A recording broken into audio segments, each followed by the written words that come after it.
Magandang araw! Ako po si PGI Janil Ragpa at akin pong inihahandog sa inyo ang kahalagahan ng tamang pagsunod sa payong medikal ng inyong doktor, lalo na sa mga pasyenteng may diabetes. Ang diabetes ay isang malubhang karamdaman na nakakaapekto kung paano gamitin ng ating katawan ang mga pagkain upang maging source ng ating enerhiya.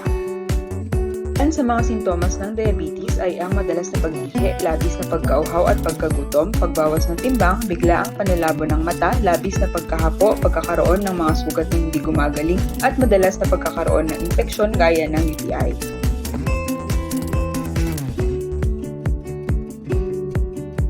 Maaaring mag-request ng FBS at iba pang laboratory tests, ngunit sapat na kapag mayroon kayong sintomas at mataas na blood sugar, abot 200 mg per deciliter upang ma-diagnose ang diabetes.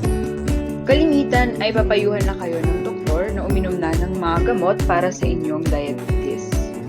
Mahalagang makipag-ugnayan sa inyong doktor sa buong gamutan upang ma-maximize ang mga benepisyo ng pag-inom ng gamot. Paano nga ba natin ito magagawa ng tama?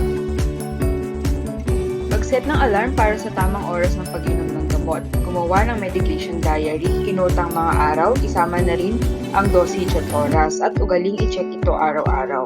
Gumamit ng pill container na pwedeng paglagyan ng mga tableta para sa almusal, tanghalian at hapunan. I-schedule ang pag-refill nito. Nagamutan ay magdudulot ng magandang kontrol ng blood sugar, pati na rin ang mga komplikasyon at ang pagkakaroon ng improvement sa quality of life. Kabaliktaran naman ay ang pagkakaroon ng komplikasyon gaya ng pagkabulag, diabetic foot, maaaring maatake sa puso at iba pang komplikasyon. Upang maiwasan ang mga nabanggit na komplikasyon ng diabetes, ugaliing makipag-ugnayan sa inyong doktor.